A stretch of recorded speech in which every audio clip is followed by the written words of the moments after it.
You meet Jay-Z. He offer you the deal. And you like, no. First of all, what make you think you could say no to Jay-Z? Nah, Jay-Z didn't offer me the first deal. And I what- mean, he technically. I just found out that it was him the whole time, like telling the team, like, "Hey, go holler," but he didn't know in depthly of what happened because it didn't get back up to him. You know, when you got a job, a nigga, what happened on the floor only gonna come so far up the tunnel because the nigga don't want to be accountable. You feel me? So, I didn't look at it like I was saying no to Hove. I was saying no to the niggas who gave me the deal. Hove just happened. See, the difference, the tough thing in position that Hove is in is like, if you get a deal from Universal, it's faceless. No one think, when you hear Universal, who do y'all think about? Nobody.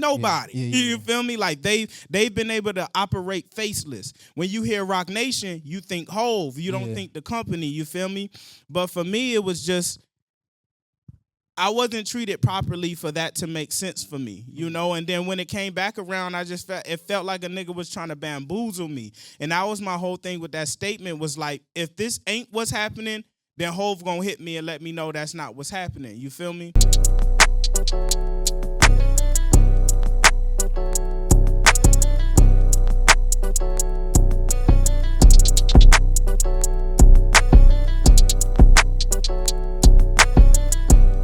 Yo, what's poppin'? This episode is sponsored by Open on Sunday. Now, Open on Sunday is a music catalog financing company that help producers, artists, and songwriters unlock the true value of their catalog. We always hear about the big artists who sell their catalog, like Dr. Dre, Metro Boomin, Justin Bieber, artists like that. But what about the small artists who's trying to sell their catalog?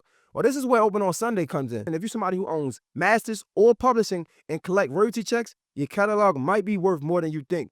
Now, this is where Open on Sunday can help. They will give you upfront cash to invest in whatever. It could be for a studio, for a house, or even just to reinvest into your music career. But the special thing about them is they offer a buyback option. So if you ever want your music catalog back, you got the option to do so. So listen, if you're an artist, songwriter, or music producer, you do not want to miss out on this opportunity. All you got to do is go to www.openonsunday.com and you can get your free valuation. Listen, man, this company is legit. They've been around since 2018. They acquired over 100 catalogs, including legends like B.B. King, Ghostface Killer, and Keith Sweat. Don't miss out. www.openonsunday.com. Get your free valuation.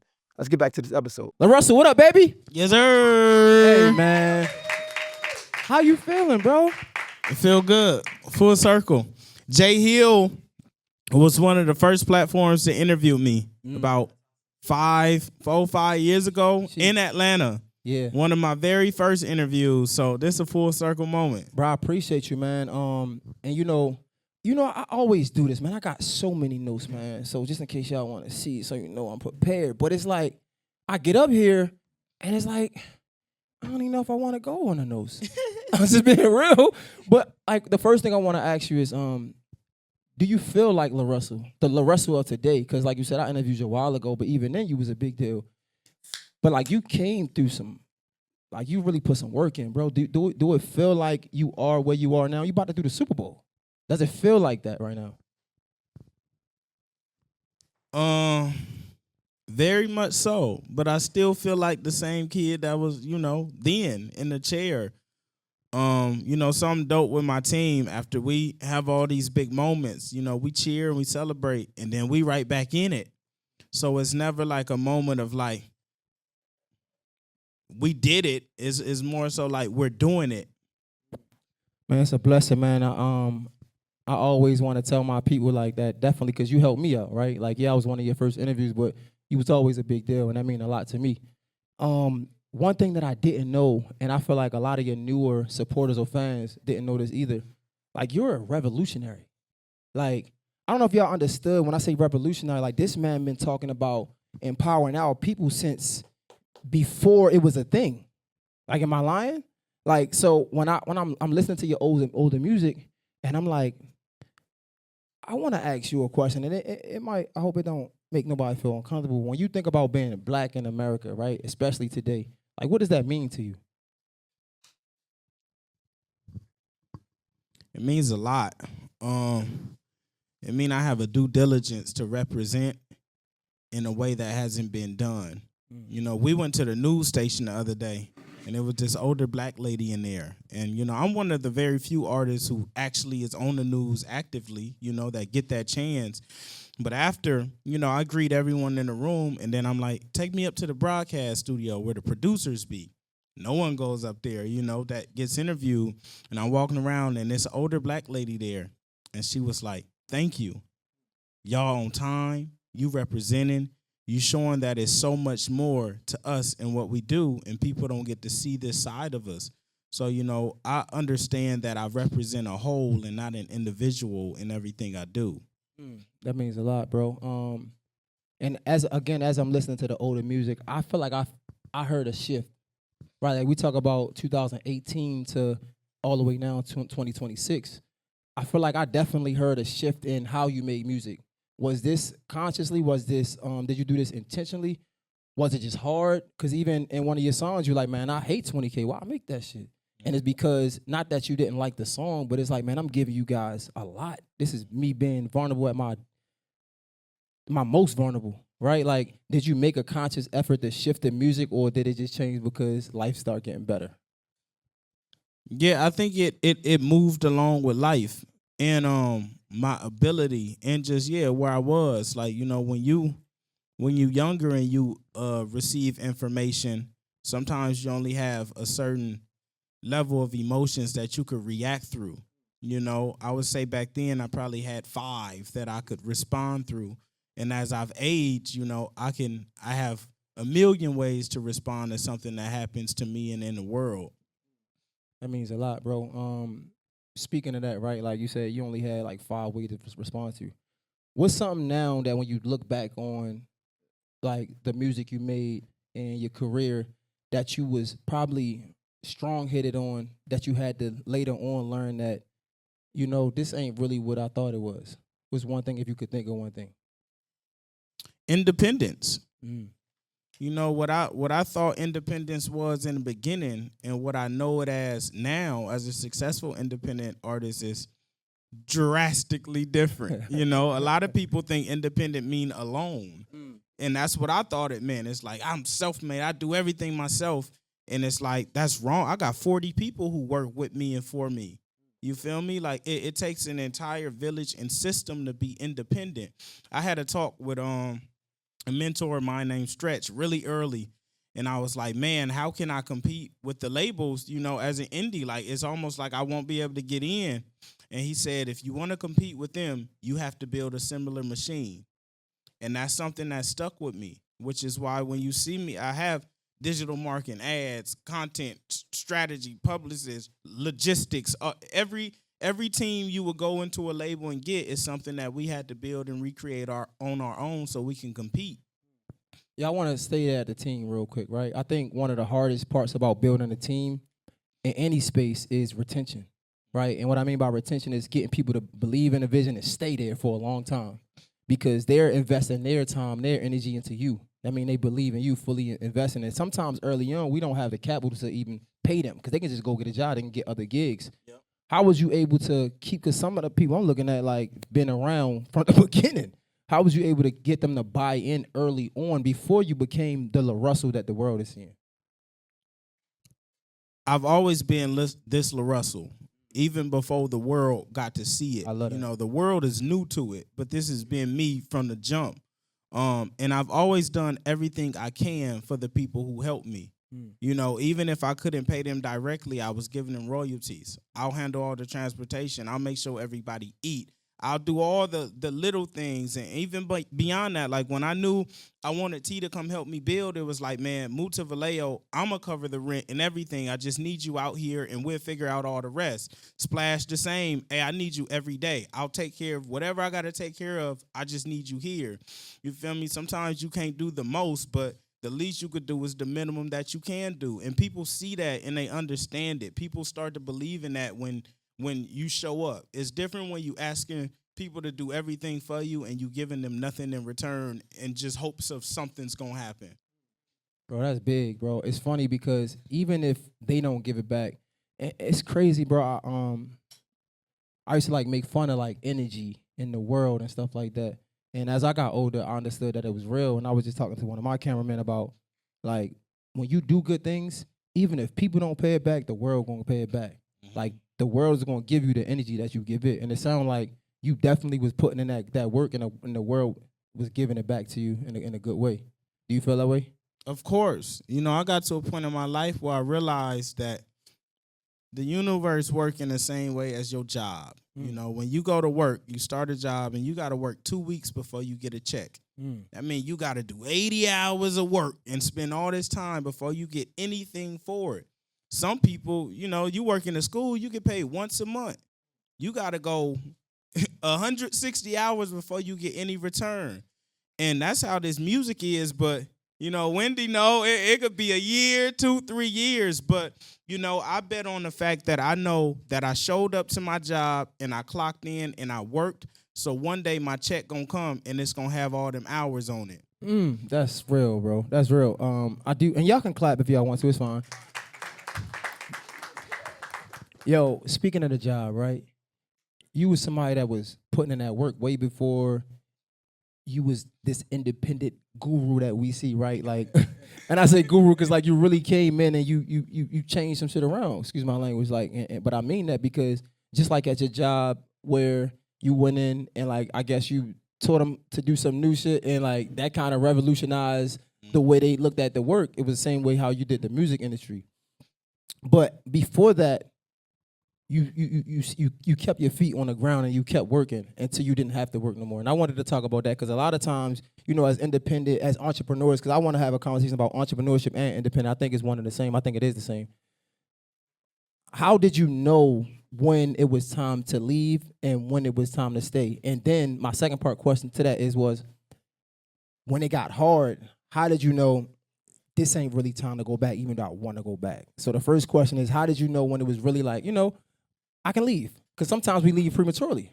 We think we got something going on. It's just for the moment. Yeah, I left prematurely. Really? I left off emotion. I didn't leave off planned. And like if I could have planned better, I would have. Okay. It would have saved me a lot of time and effort. I left emotionally, but it was still my time. My body couldn't take it no more. My spirit was like, this ain't where you need to be. Like I was miserable. I was experiencing all the feelings of like, man, I'm doing the wrong thing with my life.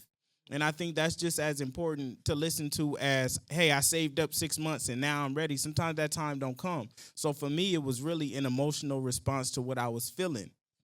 So how did you know when, okay, because again, in this entrepreneur, it's ebbs and flows, it goes up and down. Sometimes a nigga want a job because this shit ain't here right. Yeah. So, yeah. In those moments, because you actually applied. I did. And you got offered the job. And you're like, nah, that ain't really what I want to do. Was that an emotional thing too? Because you can apply in one space because you down. Yep. And this entrepreneurship and independent thing, it can go up to tomorrow. So was it like, okay, I got the job 2 weeks from now, but now I'm up, I don't need it, or it was relatively the same in the feeling? Nah, getting a job offer reignited my confidence in myself. Because when I got the offer, it was like, damn, a job gonna always be here and I'm gonna always be able to get one. Like I've never been to a job interview and not got the job. So my thinking was like, well, if this don't work, the least I could do is go back to work. I know I'm gonna get a job. I work hard. Is that the same mentality that you took to the music industry? Because we all know that you turned down a lot of deals, and we'll talk about Jay-Z in a second, but that wasn't the only deal. You turned down a lot of deals because you understood the importance of value in yourself. And it's like, okay, if you're going to give me $200,000, I got to pay that back. I might as well just work to get that myself. Is that the same mentality to come from the same space? Or like when did you learn that when it came to independent and music? Early on in my journey, I was just a bit more egoic. I felt like I was more deserving of what I was getting. It wasn't even of the fact of like, man, I got to recoup this. I got to do it. It was just like, this don't make sense for me. Like I felt like I was a lot bigger than I was. And I didn't understand metrics at the level that the label was like, well, you don't have streams. Because to me, I'm like, I don't give a damn that I don't have streams. Like, people know me in real life, So we was just gauging off what we felt we were worth, which metrically didn't match what they was bringing back. But to me, that's what I felt. And I was just going off of that. We have any independent artists in here? Any independent? So when you say you was going off the metrics, what metrics were you looking at to say I'm worth this or I deserve this? None. Myself. The labels was looking at the metrics to say you're not worth what you think you worth. I was going off who I knew I would become. Yo, I know it's a live show. He's supposed to have like some sort of like professionalism, but I'm a nigga, right? So I'm gonna talk to you like that. I as well. All right. So you know what it remind me of, bro? Like I tell people all the time, I'm like, man, no matter how you feel about like video vixens or whatever, girls that go after basketball players, when I see that, you know what I see? I see somebody that like they know what they want and they get it at any cost. And that shows me that, bro, if you just rewire that thinking, you can literally get it. So even like you said, that was out of ego. Yep. But it shows me that you knew what you wanted and you was going to get it at any cost, and look at you now. So back then, people probably be looking at you like, man, you was crazy. You ain't got no hits. I listen to your song. Ain't none of them sound like hits. I don't want to play none of them on the radio. And you like, okay, you're crazy. Right. And it shows me that, like, if you really believe in what you want to do, then you can get whatever it is, no matter how crazy it sounds. Man, and every invention look crazy. Imagine driving back in the fucking 20s and you see two brothers working on a fucking airplane in a field, and you like, and they like, we gonna fly. And you like, yeah, nigga, when pigs fly out my ass. You feel me? Like, that's the comparison. But now today, every single day, there's flights going in and out of airport in every single city. And this was just somebody's thought of like, I'm a fly because I believe I can. You're making this hard for me. I told you I had a list full of questions I wanted to ask you. Bro, you know, it's crazy because I'm thinking about it, and it makes like the skin on my arm stand up, right? And I say that because being revolutionary, people don't understand it hurt. It's hard. Because to be revolutionary, you got to introduce the world to something they ain't never seen before. Mm-hmm. And when they ain't never seen it before, it come with a lot of criticism. You got to take all the arrows. You got to take all the arrows. How was that when you know it worked? Your team believe in you now, right? They know it worked. But I'm trying to, like, I'm an artist. I'm sensitive about my shit. I need the world to see. The world they ain't getting it. Take me back to those moments, like when you was really just, again, you was putting in the work to be revolutionary, but they ain't really understand. They wasn't really grasping it yet. Man, my pops used to always just tell me, like, they gonna have to catch up. Don't stop running. They gonna have to catch up. You know, and that's something that kind of stick. Like, everybody not gonna get what you putting down immediately. You ever listen to a song and it's a crazy ass bar in it, and you've been knowing it your whole life since a kid, but until you turn into a teen or adult, you like, oh my God, yeah. That's what he meant. You know, that's what it is. And sometimes you gotta wait. You gotta wait for that moment to just pass. You know, it's like a ship going under a bridge. You feel me? Like the when the front go past, the back still got another 5 minutes to go through. And that's all this shit is. You know, it's a waiting game, and everybody won't see it until they see it. And your job is to just keep putting things out into the world to make people believe in the vision. That's real. And to like any entrepreneur or independent artist, I wanted to be intentional with these questions, man, because I want somebody to take something and learn from this, right? I feel like ego can go two ways, right? Because you can stay too long, and then you can stay not long enough. How did you know it was working to say, no, I'm going to keep going, instead of saying, you know, I got a kid. You had your first kid at 17. Yeah. You know what I'm saying? Like, this ain't working. I need to go provide for my family. How did you know? What was the signs that was showing you, all right, it's working. I need to keep going. Even if it ain't working to what I wanted to work to, it's working. Man, the universe will keep giving you signs. And that's what my whole journey I've gotten. Like, after I quit my job, I had like a tax refund check, like $6K or something, right? And, you know, I started moving through that. And by the time that started getting low, I got a call from the HR lady at my old job. And she was like, hey, you got some 401k money. You're going to probably need it. That was God. Like, here, keep going. You know, and then that happened. And I just had moments throughout my journey where every time I'm low, something happens where it's like, here's enough to get to the next stop. You feel me? If I wasn't supposed to be here, it wouldn't happen. It wouldn't occur for me. Something kept giving me the energy and the fuel to go further. That's real. So I'm going to give y'all a sneak peek into, like, my flaws, right? We're recording. I don't cut anything out, and we live. I wanted to ask you this before we came on because I didn't fact check it yet. Was it true that you was doing like production or helping like artists before you even pop, right? I thought I'm right. Yeah. Okay, I thought that was so interesting because that takes a special individual to be like, I'm gonna put my talent on the back burner and I'm gonna produce for these artists, knowing that I got this burning desire in me that can do this and probably better. What made you get into that lane? That's how I started. I started off producing, doing photo shoots, doing videos, I've done every role you got a nigga in this room doing, I've done and still do. Mixing, mastering, live audio, setting up equipment, everything. There's no one on my team that does something that I didn't do. I refuse to ask people to do things, you feel me, that I wouldn't put myself in. So for me, that was the inception, and it's dope because some of my artist homies met me behind the camera. They were coming to do a live session on my platform and didn't even know. I was just working to make sure that their vision came to life. So I've always, my ego's never been too big to fit into the room that I need to be in. Yo, yeah. Yo, looking back on those things, right? Because I say this, and I'm just curious. Now I'm just picking your brain. I be saying sometimes I feel like my experience is my biggest downfall. Because when you know better, you do better, right? But sometimes you not knowing better is what puts you in the position that you in. Yep. How do you feel about that?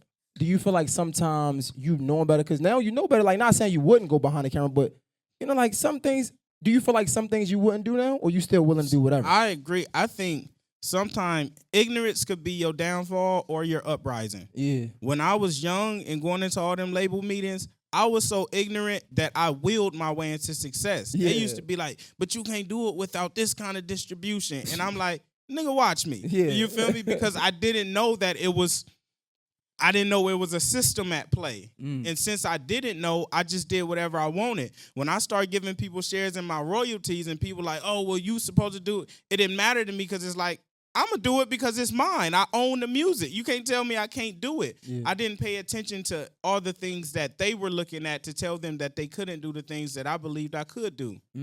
Yo, so, because we see you as this, like, again, this independent guy, right? That's what we see you as, right? Let's be real. But you were working with people, like I think of Hovain, Johnny Shipes. That's an independent record label out of New York, right? You all the way in Vallejo. Like, how did you even connect with them, and what made you even go that route? Because that was like a record label still. I never did a deal with them, no. Okay. Never. What was the situation with that? Shipes was the first label to fly me out anywhere to like court me. And the craziest thing, the night Shipes called me to come to New York, I was on my mama couch sleeping, like crying, like I was having a moment, like a real moment. Like I had to wipe my tears answering his call, like, hello. You feel me? Like it was one of those moments. And that was how I said the universe will send me a light just in moments of despair. And he was like, man, we really want to sign you. We love what you're doing. Can you fly out? So I flew out and I met with him and we talking. He like, man, this is how I think the deal should look, yada, yada. And I was just like, nah, that ain't how it's going to go. And then he was like, well, fuck all that. How about we just manage you and we help you and you just give us this %. And then I was like, nah, that ain't how that's going to go. And after that, it was just like, well, we just love you, so we'll help wherever we can and whatever. It don't even matter. And it just turned into that situation where they just like, we want to see you win, and we don't truly get what you're doing, but we know it's revolutionary and it's special, so I'm going to just stay out the way and assist where I could. What was it know about? And for those that don't know, like Johnny Shipes and Hovain, like, these are like, y'all might not be familiar with their names, some of y'all, but I mean, these are some of the biggest independent record labels like in the country, not even just New York. Johnny Shipes is one of the ones that's responsible for introducing Nipsey to the world, right? So and G Herbo, like so, Nick like Jenkins, yeah, it's a lot. Like, it's a list lot. Goes on. Yeah, so for those who don't know, and that's why I was asking, like, why to know? Because you see what he did to Nipsey, I'm thinking, oh, I want to be like Nip. Why not, right? What was the no for? I never wanted to be like Nip. I wanted to be like LaRussell. You know, sure. I was inspired by everyone, but I felt like what was for me was for me. And I needed something unique. The thing is with all of them, in a convo we were just having with Hov, like all of them were independent labels, but all they knew was the system. So everything was still like that. It was like, yeah, you indie, but you just like them niggas, so it don't make sense. Every situation I've been in till this day, every deal I've had has been non-exclusive because I've always fought to be like, I'll do this with you, but I need my freedom to do what I need to do. If the only way you can sign me is if you take my freedom away from me, then I'm not gonna let you sign me because it don't make no sense. Where did you learn that though? I feel like because so many artists are willing to do whatever they got to do to make it big that they will sign their freedom away. Like, where did you learn that specifically? Being in it. Like at the end of 2021, I caught like just a spurt. From August to December, I dropped 6 albums. And I was in that mode where I was having so much fun creating that I didn't want nobody to stop that flow. And every time I meet with a label, they're like, well, we need this much time to roll out and you should slow down on this. Everything they would tell me was like, what you doing basically ain't the right thing and we're going to show you the right way. But I believed what I was doing was the right way for me, and none of them could make that decision for me. So it was like, we either do the deal this way or we don't do the deal. And that's how I got through all of my situations, because I just refused to sign. And I told everybody, if you really love me, you would help me no matter what. If you only willing to help, if I'm in the street holding my knee and the only way you going to help me up is if I sign your contract, then you didn't really want to help me. You wanted to benefit from me, but you didn't actually want to help me. That's good. It's crazy because that's how I'm hitting them. that's how like your relationship with Charlamagne was, right? Like he was somebody that just came in, just wanted to support. Like, yeah. And Hovain hooked that up. Yeah, for sure. Yep. How was the relationship with Charlamagne now? Is it still good? Man, we were just on the call. We were just on the call, and Charlamagne, like, man, the reason I was able to go rap on Breakfast, no one goes on Breakfast Club to rap. Freestyle, I didn't even do an interview. He was like, just come rap. Yeah. That's all I did, and it changed my life. What was the biggest difference after that freestyle you seen? And that was Do Your Lord Dance, right? Yep. I feel like that was my moment that the world started to take notice. You know, I had a viral moment prior to that with 2021 Freestyle, and it was like, okay, this is viral. That's how Johnny Shites found me. But after Breakfast Club, it was just like, it started becoming like, y'all don't know who this is? Yeah. You haven't heard? You know, it just became a bigger splash. Okay. Yo, so you said in 2021, that's when you had the spurt from August to December, you said? Mm-hmm. And like I said before, I'm listening to all of the music before, like 2018. And it sound like, I don't want to say dark, but it sound like pain. Mm-hmm. And then I even said, I'm like, I feel like I heard a switch. Yeah. What was the switch? Or could you even think, again, back in 2018, was this all you knew when you was making this music? Or was this just like, because I know I asked people, like, was this just you trying to show the world you can rap? Because you also, again, you from Vallejo, but some of your people you looked up to, Lil Wayne, right? Like, you're in California with so many people, you was really being a lyricist. What was the inspiration behind that during them times, specifically, though? Just where I was in life, you know, it was like, we was receiving so much. And I remember the Nia Wilson case and Eric Gardner and Stephon Clark and Mike Brown and Trey. It was just like, that was the world. You know, yeah. Trayvon sparked a different thing in the world because shit like that been happening our whole lives, but that was the most wide scale it was. And, you know, as a little black kid who looked like that nigga who roam around the neighborhood, it hit you different. You know, so I was just in a different world and space and just that's where I was. You know, I make music based off how I feel and what's on my mind and what's on my heart. So, you know, when I'm in that state, that's all I could really produce.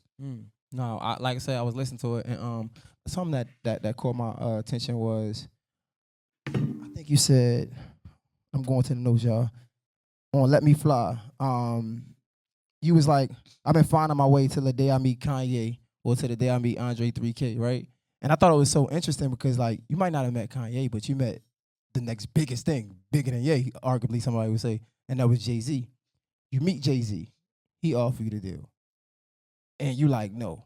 First of all, what make you think you could say no to Jay-Z? Nah, Jay-Z didn't offer me the first deal. I mean, he technically, I just found out that it was him the whole time, like telling the team, like, hey, go holla. But he didn't know in depthly of what happened. because it didn't get back up to him. You know, when you got a job, a nigga, what happened on the flow only gonna come so far up the tunnel because the nigga don't want to be accountable. You feel me? So I didn't look at it like I was saying no to Hove. I was saying no to the niggas who gave me the deal. Hove just happened. See, the difference, the tough thing in position that Hove is in is like, if you get a deal from Universal, it's faceless. No one when you hear Universal, who do y'all think about? Nobody. You feel me? Like they've been able to operate faceless. When you hear Roc Nation, you think Hove. You don't think the company. You feel me? But for me, it was just, I wasn't treated properly for that to make sense for me, you know? And then when it came back around, it felt like a nigga was trying to bamboozle me. And that was my whole thing with that statement, was like, if this ain't what's happening, then Hove gonna hit me and let me know that's not what's happening. You feel me? So did he ever hit you? But you said it never got back to him. You not knowing that, you probably know it now. It's always easy to look back and reflect on things, right? But you not knowing that, did that make you look at him differently? Did it hurt your feelings? How was you feeling when he didn't get back to you? Initially, yeah, I took it real personal, you know, because I felt like I was Hove. You know, I felt like he understood the entire struggle that I was going through and what I was building. If anybody would understand it, it's like, this nigga get it. So definitely we took that personal, which is why it led to, and I was telling him, like, a lot of those moments was my ego. Like, you know, where I'm at now in my level of maturity, I wouldn't speak the same because I don't feel the same. I understand it's not personal attacks, but then that is how I felt. You feel me? It was like, damn, out of everybody. But it's also like, man, in business, your job is to empower the next generation and people and everything. Like I say, you might not have sight or oversight until something comes up that's like, man, I should probably look into that. So you're saying you probably wouldn't say it now looking back on it, but I feel like I'll probably still say that shit now, but differently. I'm thinking like that's kind of what got you here, though, right? Like, because if like you change one thing, then something else, it could change our whole life, right? And it's like, I always say, I take everything personal. Like, I don't give a damn. But I think it's the way you react to it, right? So, like, I don't take it personal and lash out. I take it personal and prove you wrong, right? And I feel like we all should take things personal, but people don't think that. Do you still feel like you still had that chip on your shoulder, or it is not there no more? Or you never had it? Shit don't be personal. You know, that's something I've learned throughout this journey. All of us got completely different upbringings and morals and ethics that go into the decisions we make. And you doing something to me reflects you, not me. Thanks. So, you know, it takes a certain level of growth for you to get to your point of understanding that what might be okay in your household ain't okay in mine. So I can't personalize that because it's like, oh, your mama let you do that shit growing up. My mama didn't play that shit. Yeah, you feel me? Like, we have different backgrounds for me to say it was a personal attack on me. That's just how you are. Nah, that's real. I ain't gonna lie. I still take it personal. I don't give a damn. Like, I look at it like, but not in a bad way. Like I said, man. Because listen, if I want an opportunity, right? And if you don't give me the opportunity because I don't know, I don't have enough followers, or I don't know, you don't think I'm that funny, or whatever the case may be, I take it personal. So I'm like, okay, well, I need to get enough. Like, it's like the old saying. I'm pretty sure y'all heard it in small cities specifically, right? Man, my city don't support talent. They support what's popular. So what I say is get popular then. Nigga, get popping. Yep. So, but I take it personal because I ain't popping. So once I get popping, it ain't like I'm going to say no, but I'm going to just, I got to personalize it. That's how I move. I'm just saying. Yeah. And we do that to an extent. You know, like there's certain companies and things that I've experienced where I got to the point where, like, you know, me and T had that convo and it's like, we're going to shit on you. Like, when that time comes, you're going to be mad that it didn't, you know, but I don't personalize it in a way where it affects my journey. Yo, you know what's, speaking of like people not supporting talent, was popular. I think you had it was an interview with, I don't know if it was some different origin. He asked you about the numbers and you was like, the numbers really don't reflect in real life. And I'm like, damn, I wish I could have thought of that. Because like he was talking about like streaming and stuff like that. Like, man, I got 2 million followers, but I feel like I know 200 million people know me. Yeah. Right? Like, where was you able to understand? Because that's impact. Where was you able to understand that it's bigger than that? Because so many of us creators, independent artists, shit, even artists signed to major, they looking at the numbers and like, man, I know my shit better than this. Like it's only 50,000 people listen or 25 people listen to me, and they get stuck in that. And they create that becomes their identity. Yeah. When was you able to get over that hump? Because I'm pretty sure you had to start. You was looking at the numbers at one point in time. It's reflective on all ends as an artist. Like I look at it like you could have 1,000 contacts in your phone, but you still don't have 1,000 people to call on. You know? Like that's the reality of life and how it works. And I was just explaining to the team in the truck, like as I've grown and learned how to mine data, big companies use 1 to 5%. They know that they'll yield 1 to 5. And this is something that worked for touring for y'all indies in here. When I first did a show in LA, I was looking at my monthly listeners. I'm like, damn, I got this many in LA. I'm finna sell this many tickets. No, you're not. 1 to 5%. Whatever the number is, that's your yield. 1% is your minimum yield. It's like if you have this number, at least 1% is going to show up for you. If you could activate 5, that means you have a really active base. And that's something I'm still learning time and time again. Like I got 2 million followers. I've sold 20,000 albums. With 2 million followers, you would think I could sell 2 million albums. But everybody watching you ain't there to help you. Some people will watch you push your car and film you. They not going to get out and help you push it. You feel me? But my 1% of 2 million is what? 20,000. I've hit my minimum. Now I can try to get to 5, but you always got to take that number and go 1%. And then I just learned when I was outside, it could be we could go do an event. It'll be a bigger artist there, but everybody's stopping me. I walk in, everybody want to pay, everybody coming up to me. And this artist sold way more records, got plaques, got streams, but they don't know them. You feel me? Like the numbers just don't reflect the actual reality. It's just a metric. Yo, I want to actually go into the numbers behind it, and especially the business of it. I feel like so many of us get into whatever we get into for the love. We don't understand as a business. I think you had a conversation with Tank and Jay Valentino a while ago, and y'all was talking about how the business kind of messed up the creativity of the game because artists get into the game and they want to just get some money from it. But then it's reflecting in your music. We could tell you don't love it. But sometimes we love it too much and now we don't have our business straight. Tell us about the importance of having that balance of having your business straight, getting to this money, and being able to take care of your bills and your team, but also still having the love for it. I was talking to the homie from Cadillac Chronicles because the other day he was like, speak about the importance of monetizing before you go out, so you got your stuff straight. And I told him, like, it's opposite. You gotta put something out and you gotta have something to monetize. And sometimes you learn that on the way. I got about probably 6 or 7 albums into my catalog one time. I think I had like 100-something songs, and I just learned publishing and how it actually works. And okay, this is supposed to be administered. This is how the splits go. I had to go redo my entire catalog and get it right. But if I would have never put out them 100 songs, I wouldn't have learned nothing because I wouldn't have had the experience to find it out. So you can't monetize first. The goal is to get something out there so you can get reactions and you can learn. Like when I started, I was doing Proud to Pay. And then I started noticing, at the door, people don't want to pull out a bunch of money. It's too much stuff going on. So I created offer base. And it's like, okay, now I can determine, do I want to take $1 for this? Do I not want to take $1 for this? But you don't get none of that experience until you do it and you get it out there. Then you could build infrastructure around it. That's bar. Y'all want to clap for that. I ain't gonna So this is about you. It just made me think. I've been doing podcasts for a while. And now I'm just starting to teach people how to do podcasts. And people, they come to me like, what I should do. And I'm like, yo, the first thing you want to do is start. And I'm not saying that because it's cliche. But, however, right, it's cliche for a reason because it's true.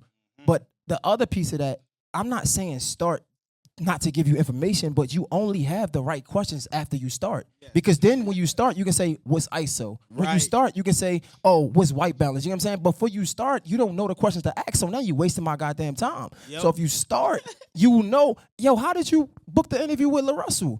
You come to me asking me how I got my guests and all this. And like, bro, you don't even know how to get your camera started. Right? So that's a fact, bro. Going to the offer base. You were saying people wasn't doing it at the door. Did you start physical or did you start online how it is now? Because I started at the door. Okay. Proud to Pay show, pull up, pay whatever you want at the door. Okay.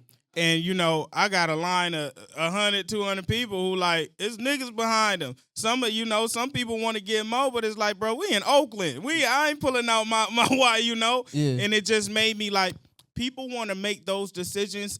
I put myself in a position of people with every piece of technology I built. How do I prefer to do this? And that's how I build it. And it's like, I prefer, if I'm in the comfort of my home, I'm going to give you, I might got a rack that I want to give you. I'm not giving you that outside in a line full of people, to the doorman. You feel me? Like there's different things. And so I built around, okay, what feels like it's the most feasible. And that's when I went to the technology side to just allow people to make that decision, even down to the point, like our website used to be Proud to Pay, right? And in the box, it'll have like a default price, 50, 100, whatever, or 10, 20. And I noticed people would just default sometimes. So I told, the engineer, I said, take the number out the box and put what's it worth to you. Just that one change from me thinking like, okay, how would this affect me? Changed everything. Now people see that box and they got to think, like I took the ease out for them where they got to actually think to themselves, what has LaRussell done for me? What is this for me? What do I feel? And that changed how the offers look. What made you even go the Proud to Pay way? Because even like I tried to do that one time and I was on like 20 calls and probably one person donated. I'm like, what the hell? So what made you go the Proud to Pay work? Because a lot of people just be cheap. Nip. I was riding my bike one day and I was like, man, how can I do $100 album, but without, that ceiling? Because I didn't think people would pay $100 for like something they didn't get. I didn't have a full community yet. So I was like, I'm going to just let people pay whatever they want and I'm going to accept that because right now I got $0. So if a nigga come give me $1, I'm in the green. You feel me? And that's how it started. And then once I got to a point where it's like, okay, that's not yielding anymore. Now I got to figure out how can I make this profitable. I made it offer-based so I could still accept your $1, but I have a choice on whether I want that or not, if it's enough. You feel me? So you was already like doing big things at this moment or like give us It was growing. It was Okay. growing. It wasn't big yet, but it was scaling to the point where I understood where it could be. Like when I was doing solely Proud to Pay, I'd do a show with 200, 300 people, and I'd make absolutely nothing. Yeah. You feel me? So I had to start setting boundaries for myself to where it's like, if I'm not able to do another show, then none of us win. Right. Okay, that makes sense. Damn, that's dope. Okay, so I want to make a shift real quick. Another thing that I find dope about you is your pops, right? You have a 1-year-old and a 13-year-old, and you on the road all the time working, but you still have this great relationship with your kids. Like, how were you able to do this? Give us the keys to success to your home. I don't treat my daughter like a child. Like we communicate like human. The way we talk, I talk to my daughter this way, and I ask her questions, and I let her ask questions, and I share the journey and get her input on it. I was just telling her, because we got an offer to do like a tour later, and I was like, man, I'm going to be gone for a month and a half if I got to do this. How this make you feel? And that's input that I value. I keep her in the loop. She's seen me go from working a job and air mattress and to like, oh, we made it. We can go to Disney and do this and go here. And, she's seen the process, and I've shared along it, and I allow her to ask questions on what the journey is like. It's funny. I was just having a conversation with my team, Jamila to be exact, and we were talking about like transparency and how like you don't have to be transparent. Like I think it's pretty cool. Do though. I was gonna ask you, how transparent are you when it comes to like your family? As transparent as I am with the world, but even more in depth because it's like that's my mama, so she could ask something and she gonna get a direct answer on it. But or to us with like presenting your family to your people and your fans. I don't force no one into the light. Like people know my mama because my mama gonna pop in the video and do this, and some people barely see my pops because he don't do that. Like he gotta be like most people don't see him. It's like you unless you want. And same with my children. Like I don't force no one into that light. If they want to exist in that space, they can. But I don't put that on them because none of them signed up to be famous. Yeah, no, I was asking. Oh, y'all can go ahead and clap. I don't know if y'all was about to clap for that, but it's crazy. I was thinking that because a lot of people think we have to show different sides of us to sell this. And I thought that made me think of like how you selling your sales, selling your music. Somebody can know you just by what you do online and probably never heard none of your music. Yep. And I was wondering, like, did you do that intentionally? Was you intentional about this? Was it like, cause sometimes like ego, we talked about before, right? Ego, my music is good. I need everybody to hear my music. They don't understand that, bro, if I sell you me, if you listen to the music or not, I got a fan. Was that intentional? Man, I told my team very early, I was like, I'm a tree. Music is a branch on my tree. It's not the tree. The tree got 100 branches. So if they get here through this, that's why we start doing interview. Like, I mix my content up. You'll see an interview. You'll see a stroll. You'll see a live performance. You'll see a show. You'll see a visualizer, because I don't know what's going to hit you. Some people are fans of me because they like when I walk in the morning and I just share my life and my gems. And that's what get them. And eventually they get to the music, or maybe they don't. You know, like I don't really care how they get to the tree as long as they get to it. That's why I asked about the transparency, because like even I have a close friend of mine, and he's not as like transparent with everything. I'm like, bro, you know so much. Like, man, I want people to know me for the music. And I'm like, I understand that, but fuck that. Like, it's like, as they get to you, then you can show them the music. You get what I'm saying? And I was wondering, like, your thoughts on that, because so many of us have so many skills, but we hear sayings like, don't be a jack of all trades, but a master of none, right? So it's like, man, I want people to know me as this, like me.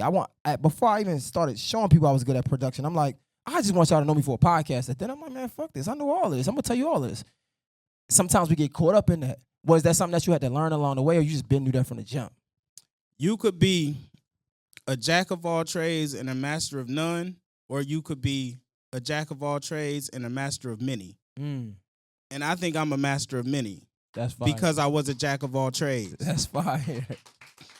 Yo, I know we said we have any entrepreneurs in the building? We got entrepreneurs, indie artists in the building. We got independent artists in the building. So what I'm gonna do, I brought somebody here because I'm like, I wanted to be intentional with this conversation. I'm gonna open up the floor for a Q&A, but I wanted to do something special for the room because I know that we all trying to get it, and you know it's hard. I brought somebody in here who specializes in funding. I'm gonna bring him up after the Q&A, and I'm gonna let him talk to you guys because I know that's something that can help our community. A lot of times, this information is out there, we just don't know, right? So I'm gonna bring him up. I'm gonna open the floor for Q&A, and then I'm gonna bring my man A-Mob out here. A-Mob, you can raise your hand. Y'all can look in the back. Shout out to my guy. He's my funding specialist, so I'm going to just have him give y'all a couple words. But, Jamila, we can open the floor for Q&A. Okay. Questions? Oh, my. If you got a question, you can raise your hand. We'll bring the mic to you.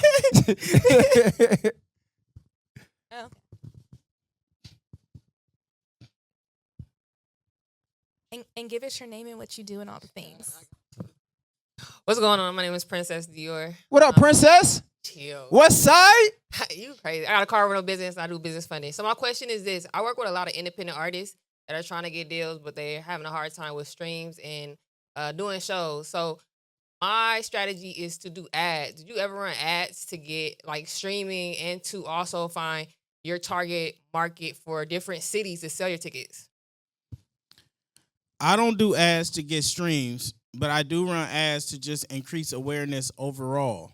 You know, I think advertising is the greatest thing you could do when you got a great product. The worst thing you could do is have a great product and don't tell nobody about it. When you got a great product, advertise as much as you can. So I use ads in different formats. One is to just increase awareness. Like if I post something and it goes viral, I'm running ads behind it because the algorithm already told me it works. So if more people see it, they're going to enjoy it because this group of people seen it. And then the second thing I run ads for is for product sales. If I make a piece of merch that I want to sell and I want people to know I'm selling it, I'm going to run ads. So because when you post, your post, if it's a great post, it'll probably last 3 or 4 days, you know, through algorithmic retention. If it ain't that great, it'll last 1 day. Ads allow people to see it every day, so it don't just stop at 1 day. And then the third thing I use ads for is show promotion. If I'm doing a show in Atlanta, I'm going to target Atlanta, and I'm going to target, you know, specific users, or I'll run broad, and the algorithm will find who's into what you into, but just to let them know, hey, the show is happening, because I live in Cali, so naturally when I post, it's spreading it to, it's a localized, you know, region, so I have to make sure the people in Atlanta see it. Why do you do the same thing with your streams? Just curious. Why not?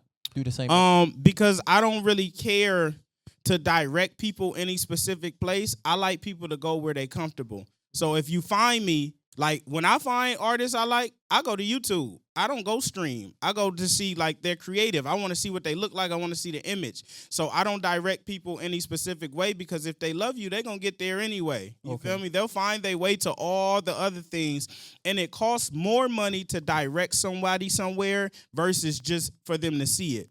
If I run an awareness ad, it's a couple cent. If I have to direct you somewhere, it's gonna be 2x, 3x that. Is this the same thing for YouTube? Like you don't do ads on your videos either. It's the same thing. I'm assuming. Yeah, same concept. If a video goes and does really well, then the same thing happens. We'll run discovery ads and just make sure more people get the chance to see it. A music video on any piece of content that goes. Okay, all right. Go ahead. Hey, I'm Janae. Janae Music. I am a music artist, singer, songwriter, actress, podcaster. Shout out to 1% Better Show. Gang. Period. So my question is, as a music artist, right? We know that as of right now, social media is king. That's how we're, marketing, presenting things. What is the difference, or how do you feel about presenting content outside of just music? Because I think that for me, I realized that like when you promote your music or put your music out there and people don't really know it yet, it doesn't seem like it gets much traction. But then when you put out other content, maybe something funny or a word of advice, stuff like that, that typically picks up more. So how does that kind of feed into the music, or how do you feel about combining the content, or what's your advice towards that? I think your content should provide value. I'm not into always posting just music because it feels like promotions. It's like I don't always want to see your music video. You're a whole human. There's no way all you do is make music all the time. That's why I do the strolls and I let people in on our convos and our vlogs and just being a person. Sometimes I'm just tweeting my thoughts and what I'm feeling. I think it should always be beyond that, as much as you're willing to show, but I think you should show the full spectrum of you existing, not just one thing that you do. We have a question right here. Uh-oh, she lost. What's going on, Quiz? I appreciate you being here first and foremost. I have a running brand, and also I'm a running content creator. It's called Michi Running, and I'm pretty popular in the space. Me and Jay actually ran yesterday. I actually led the Gunner Run that was here in Atlanta as well. And the question I want to ask you is, when brands are trying to build, starting out, and they make mistakes early in their process in their brand, what would you do?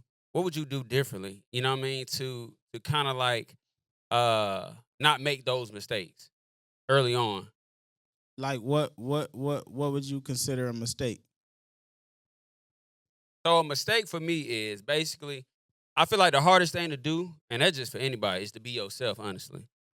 And when you on social media, I know you looking left, you looking right, and you trying to figure out what works. You know what I mean? You trying to figure out what's the viral moment and how can you make it? How can you be successful? And that's one thing that I struggle with, honestly, with my brand, because I see this, I see that. I'm like, damn.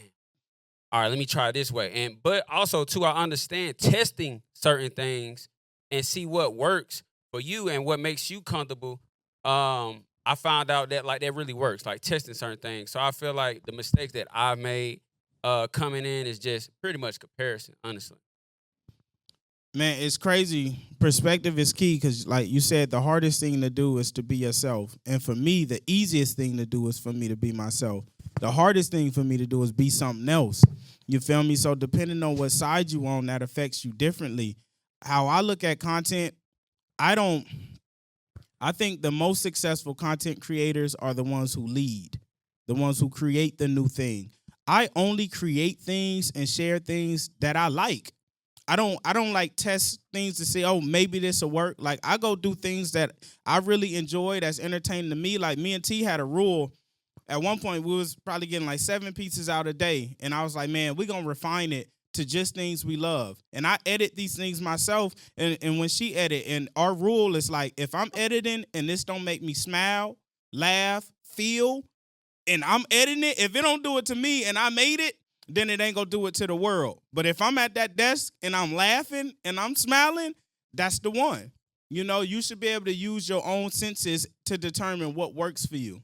I actually had another question for you. Actually, I was thinking about Quez. It's their turn. Oh, my bad. Nah, I come. No, I was thinking about Quez. We went on, like you said, went on a run, and you know, he told me some things I don't want to share with you guys, but we was talking about being at home and people not supporting you and having to move. I'm somebody that moved away from home, and I got a lot of success from moving away from home. But specifically, I saw you having to come. I don't know what platform it was on, but you was talking about like everybody said you should move, right? But you was like, I wasn't giving enough to my people for them to support me. What's your thoughts on that, specifically about staying home and doing what you're doing and giving them more to support versus moving and being in a fresh space? You're not successful because you moved. You successful because who you became after you moved. You wasn't the same person at home. You feel me? And that's what it be like. People associate it with the space, but wherever you are, there you are. The space matters very minutely to what's going on. The moment I start being who I was at home and being a part of my community and being involved and giving and just being in it, I've always had support. People just try to skip that step. Some people think that support is just granted. Since we both from Vallejo, you gotta support me. Nigga, no, I don't. At all. You feel me? It's people who from where I'm from who destroy my community. You're not granted to my support because we share anything in common. You have to earn support. I had to earn. Every person in this room is here because I worked hard and I earned it. And same for yourself. You know, people shouldn't just give you that because y'all share a similarity. And you shouldn't want that. You should want to earn a fan and somebody's support because you don't want it to be a favor. Imagine performing in front of 500 people who like, shit, I'm just here because I want to support the nigga. Like that ain't it.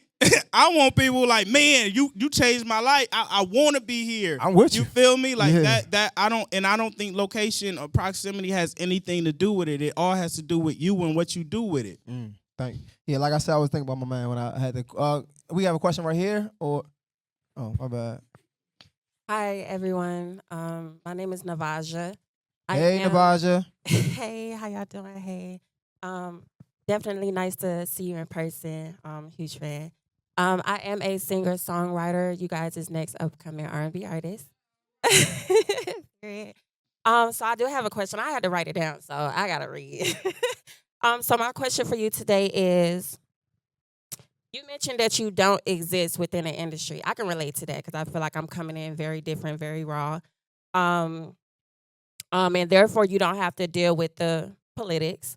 How can independent artists truly protect their creative freedom while still growing their good company and expanding their reach?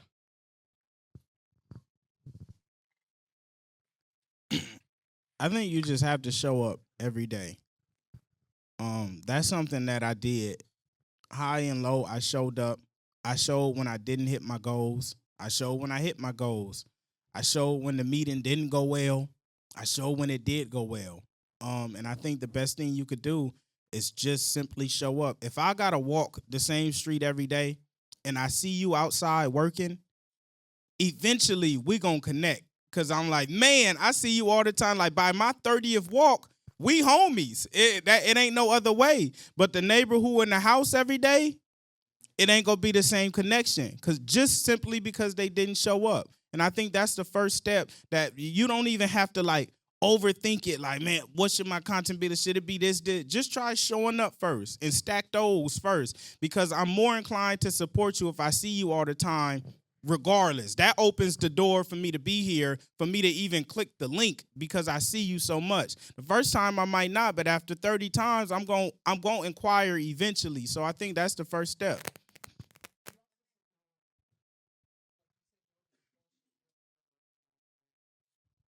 You had a no question.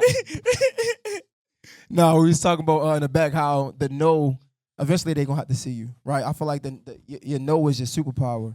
You know, a lot of times we're scared to say no because we're scared of what we're gonna lose from it. But you earn respect from the no, And I was telling LaRussell, like, he was living proof of the no being his superpower and the no being people having to respect him because, again, yeah, he didn't say no directly to Jay-Z, but it still was Roc Nation. And now we see Jay-Z having to, even a lot of y'all don't know, I'm going to say, you know how to say it. Y'all don't know, but like Jay-Z had to circle back to talk to him directly because it was bigger than Jay-Z, respectfully, right? We talk about him getting the Super Bowl.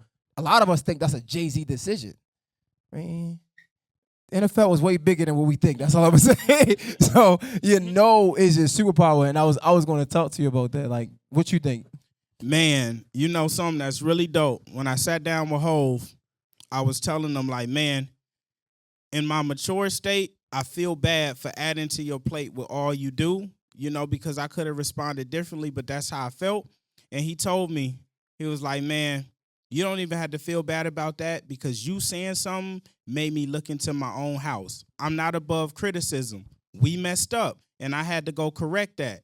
So this little black kid from Vallejo saying, no, this ain't right, is the reason one of the biggest hip-hop stars ever decide, hey, we need to change some stuff. So sometimes your no that hurts you in that moment and affects you is actually in your most benefit. I'm now benefiting 5 years later from a no I made in 2021. And he benefited from the no as well. Ooh. Y'all know he throwing a Super Bowl, right? Right? Just making sure. Okay, just making sure. Right. I say, like, y'all ain't loud enough in this motherfucker. Like,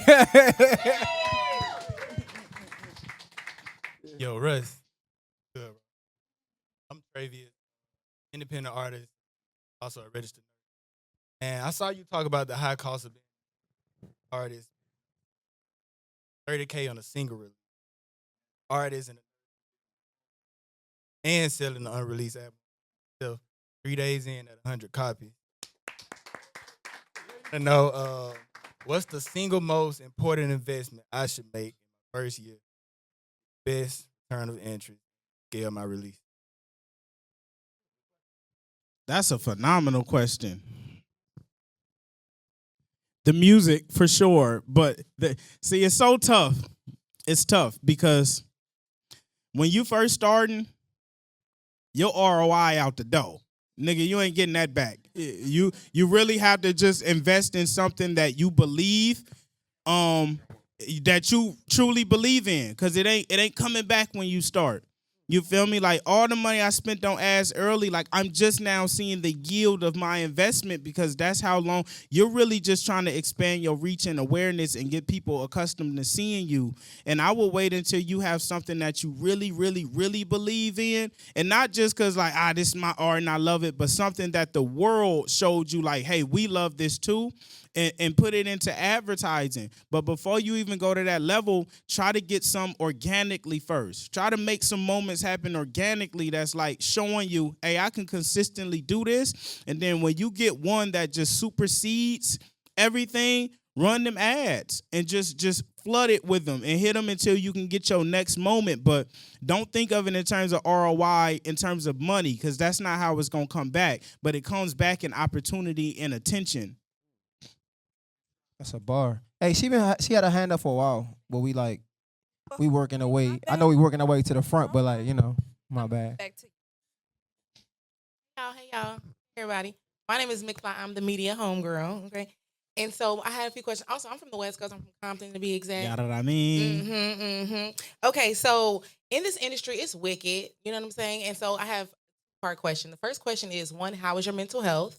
And then 2 is, what's one win you're grateful for that didn't come with the trophy, just peace? And the last part is, I'm going to shoot my shot for like some type of content collaboration when you come back, shoot my shot for that. Those are my 2 questions. And the last part we can talk about later. My mental health is really well right now. I'm really grateful.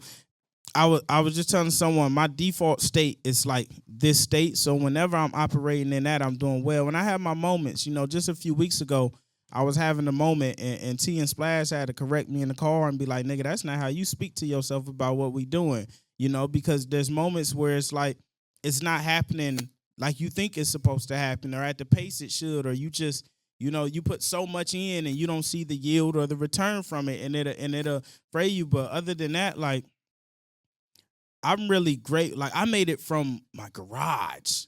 to the Super Bowl field. So I'm extremely grateful. What was 2?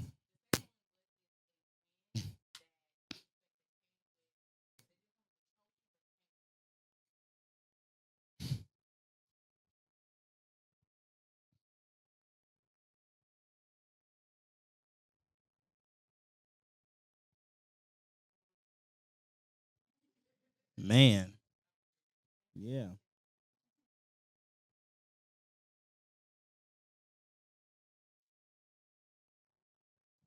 Take your time. It's all good. That's a trophy though. Mm.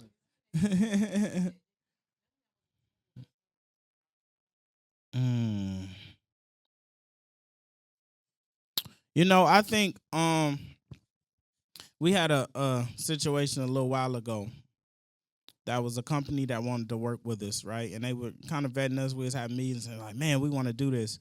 And I got a call while I was on a walk, and the guy's like, man, we want to work with you, but our CFO, like, they looked on your page and they seen that you had a post, talking about free Palestine and rapping about what was going on, and like he just feels a way. And I remember telling them on the call, like, if me speaking what I feel like is right to me and the truth, denies me an opportunity, then it's not an opportunity I want. And I think those are one of those things where it's like we didn't get the trophy or the bag, but I got to walk away knowing that I stood on my morals and what I believe in. That was great. That was great. And then 3 for the collab, you got to earn that. If we yeah, you're right. You're right. After this, you can go get one in. Whatever, you better have something ready. I like that. Bet. Peace. What's good, y'all? I go by Ito Langston, and Alter Ito as well as an artist, to be exact. First off, I want to say I appreciate you, man, like very much so. I have 2 projects out now. One is called Godspell. The other is called Boom Baptism. One of them, Godspell, is pretty much an offer-based project. And I feel like you somebody that inspired me also, like being an engineer as well. But one thing I want to ask is being a master of many and as well as an indie artist, I want to know what was a really pivotal moment for you in feeling like secure in your foundation. Because I feel like it's one thing to be an artist, like you make music, you got reps. And I know, shout out to Yetta too, because I'm a part of the ABC community and I just love all the info that she putting the gems on how y'all She be really going crazy. She be going crazy. Shout out to Yetta for real, Yeah, man, for 'cause sure. I love seeing the organization and the collaboration. You feel me? But I want to know for you, like having that moment, you was working as an engineer. You said, I'm going all in on music. What made you feel secure in your foundation as an artist?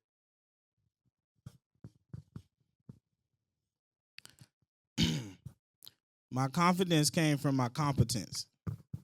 I did enough to believe in myself truly and not blindly. I did enough shows. I rehearsed enough times. I put out enough songs. Before I left my job, I had albums, songs, videos, like show. I put in all the time and the effort for me to believe in myself without a doubt. Like it wasn't just me jumping off a ledge and hoping. I really already was stacking up achievements for me to be like, I'm capable. And I think that's a step that people kind of try to jump over. They want the stardom, but they don't do all the work it takes. Like I've rehearsed more times than I've ever performed. I've threw away more raps than I've ever released, and that confidence comes from the practice. When I'm performing for a show, I don't have nerves or anything. Like, this is what I do because this is literally what I do all the time. And you can only grow that from that. You don't want to have a blind confidence because it's going to always be shaky. Your foundation going to always be crumbly when that pressure comes because you really don't know if you can or you can't. I don't have that sense of I can't. I only can. We're going to do like 2 more, if that's okay. Yeah, I'm Jada Trades. I started a hashtag Jada Be Everywhere, and I build brands and community and bring that back into my music. And so I just wanted to ask, obviously you're connected to the community as well. And so take us through like an experience of the changes you had to make in order to grow into the celebrity, because obviously I'm sure you probably have to have security or whatever it is. Like take us through that and then still being connected to your community at the same time. I just recently got security last year, and not even for security. You know, we had a big conversation with my dog Hen when he was coming in. He like, man, you need security, you did, and I'm like, no, nigga, like I prefer not. You know, like it make me uncomfortable. But he showed me a side of like logistics and the human. And I told him when I was doing it, I said, you know, I'm after having good humans around me. Like I want people around me that believe in my vision and what I'm doing. And he showed me a scale of what this is far beyond the security. Most of the time, he don't even get to do his job because I'm going straight. I walk straight to the people and I let people come, you know, but he's there to make sure my brand is protected and I'm in and out the show. He just streamlined my process because he believed I was a star at this level and I wasn't operating in that way. You know, but other than that, I haven't had to adjust too much because I'm really the same me. You know, like when I walked in here, it was people in the bed. I just start hollering at people. I didn't even know where Jay was. You feel me? Like, and then just before this, I went on a walk. Like when we touch cities, I'm moving around. Before my shows, like if you come to my show, I might be the first person you run into and see because I'm just around. I haven't had to adjust much because I'm really me. I don't whoever you see online is the nigga you gonna meet in person. So I don't have to like go in the back and put on a mask and change and have this facade. So it's really enabled me to just be active in my community and in my space still. There's no one in my community who sees me who's like, nah, that ain't you. You know, like every nigga I went to high school with is like, yeah, that's him. That's the guy we knew. You feel me? And I think that's important and vital for you to really, really be authentically yourself so you never have those issues with being yourself. Let's do one more, and then you got him. I had the mic for him. 2 more. All right, go ahead. Two Yeah, more. go ahead. It's fine. It's fine. It's fine. 3 more. Ladies first, do your thing. All right. Hello, everybody. My name is Rebecca Gordon. I'm the COO of TSA Network here in Atlanta, which is the independent artist development and film production company. And I know you've mastered turning fans into stakeholders using your direct-to-consumer model. What is the biggest operational hurdle you face when scaling your independent infrastructure, and how have you overcame it and remained fully independent?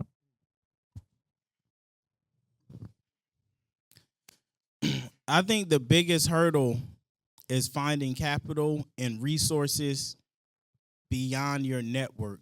You know, as you navigate this game, there's some things that money can't get you. You know, when you indie, if you could spend your own money and run ads and run your own radio promo and do everything, you have a longer longevity because I was able to put myself in front of people without the help.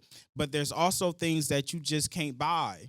You know, like late night television and some radio, they won't let you buy. They do business with the majors all year. So one time they like, you know, we don't need this. You feel me? So I think it's just getting the capital and the resources to be able to operate at that level because you can't compete, you know, unless you're able to really have your own foundation. And the way that we went around that was really activating our community and incentivizing people to be a part of what we was building in exchange for it. 2 more. Y'all go ahead. Yo. My name Morning After. I'm a writer, a singer, a producer. So I got a little following and I get some streams, right? And I know how to make money every way. You know what I'm saying? But how do you make money in this music? How do you make money in this music? Like, I did the thing where you said you invest in a single, had some singles go viral. Nigga, look up. Who you talking to? That's how I think, Doug. That's how I think. You talking to the flow. You know what I'm saying? So look, I did the thing where like I had some music go viral. I put 10 racks in it. You feel what I'm saying? It do 1 million in regards to views. I get some streams, but that stream ain't shit. You feel me? 1 million streams ain't what is like $1,500, like 2 racks or some shit like that. It's really not a lot of money. Both for me. It's like, yeah, you got a little something different. You know what I'm saying? But like, it's really not no money for real. So I'm like, how is niggas really making money in this? I funded my own tours. Like, I'm doing shit that makes sense. and every year feel like your first year. And I've been doing it for a little bit. So my question is like, where the money at in this shit? I know how to make money so many other ways, but in this music shit, I can't find. No matter how many streams, how much followers I get, ain't no money coming from this motherfucker. You feel what I'm saying? The money is in the thousands. You got to scale it. The money is in the millions, is in the thousands. Like when I was only getting 1 million streams, it ain't no money. When you start getting 100 million streams, there go the money. When you doing 250 cap shows, it ain't no money. When you start selling 1,000 tickets, there go the money. Like it's a long tail. It's like starting a job. I mean, you don't just start off at the highest wage. You start off low and you got to build that and work that up. If you relying on those systems, you also have to innovate new ways. Like if you waiting on streams to pay you instead of going direct and giving people a real product to support tangibly, if I sell you a CD right now, I can make mine's offer based. I have people buying CDs for 30, 40, 50. You feel me? That's direct. That's 100,000 streams already. You feel me? Yeah. So you can skip that phase, and then I revolutionized ticking to where we did offer based, or you do the $1,000 show. I had 250 people pay $1,000. Like you have to build something that's of value to people beyond just a song that they listen to, because then they're more incentivized to support and pay you. But streaming is like, that's passive. That's extra. You got to build something in between there to actually activate your community. That's why we did gold cards and why we sold stock and why I start doing so many shows to build community so people knew what it was worth. You feel me? But don't rely on just the stream. That should be something that's an extra on top of what you do. And a gold card is something that, I mean, you can explain it. So we made gold cards, which was like the first ever artist membership. It allowed people lifetime access to our shows. For Dave right here, Gilmore from the coast, and he a gold card member. He's somebody who's been, how many shows you been to? 65 shows. He's a fan. Usually some fans only see they artists one time a year. He seen me 65 because he got a gold card. I know his moms, like it's real community and connection. And that's something that we cultivated. That ain't no stream, you feel me? So you got to really build something tangible beyond that for the money to really make sense and show up. Good luck, sir. Last one. Hold on. Mr. DJ said he wanted to ask the last question. I know that was supposed to be the last. Well, we're gonna do two because he was waiting too. Yeah. Go ahead, sir. Hey, well, I appreciate you taking my question for sure. What's up, family? I'm Dr. Marcus L. Henderson. I'm the founder of the Music Industry Academy, where I don't just teach high school students how to make music, but create brand and profit from it before they graduate. So, look, how important to you, man? You just tapped in. You kind of spoke on it a little bit. But how important for the youth, as I'm standing in proxy for them right now, is community and mentorship? How important for the youth is community and mentorship? In this music industry now, as we stand, I see a disconnect as it relates to like mainstream artists, and a lot of what my students listen to are more underground. They don't even care about metrics. They don't understand it. So that's why we're teaching it to the students. But like, how important is the just community itself in this industry? How important is having a mentor in this industry? Is there something you can speak to the students about, or just this generation in whole? Man, community is vital. My community allowed me to sustain when my streaming wasn't doing well. I was able to have somebody who showed up 65 times and bought merch every time. And hey, here, let me get you right on that. Like, community allows you to sustain when the world that you fighting around you to accept what you doing don't agree yet.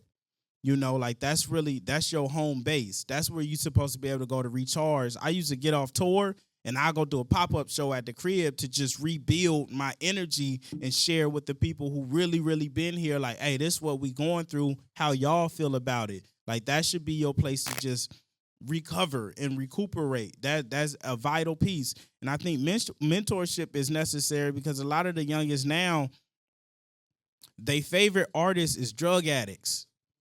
They're like what they learning and who they consuming and who they learning from and how they learning how to navigate the world is from a drug addict. And when you walking down the street and you see a knock on your block, you write them off because you like, man, I know that. I grew up seeing that. But when they hear it in song, they don't recognize it. You feel me? And they taking that. So it's very important for us who are mature enough to be like, hey, we know you're going to do that, but make sure you get some of this too. And putting them in environments and situations to where they could thrive and grow. Like, my crowd is kids all the way up to 80, 90 years old. And we keep it that way because I think that kids should have the same information and access as their parents and as their grandparents. That's the only way they're going to understand what we going through and fully, conceptualize it and conceive it. So we need more people to step into that role to give them the truth. You feel me? Yeah, I appreciate you, brother. Thank you. We got one last question. I'm gonna just let y'all know, because LaRussell is an in and out type of guy. So he told me he wanted to be out of here by 8, but I wanted to give y'all some time to like shake hands, hugs, and things like that. I know y'all gonna do y'all collab. I'm gonna let y'all do y'all collab. I'm gonna have A-Mob come up here and tell you about some funding, and then he can come back, give y'all some love. You know what I'm saying? So I just want to let y'all know while I'm pushing the questions along. Go ahead, Amazing. How you doing? My name DJ Amazing. I think it's an important question, right? As far as you coming up as an indie artist, how you feel about the connection between the artist and the DJ?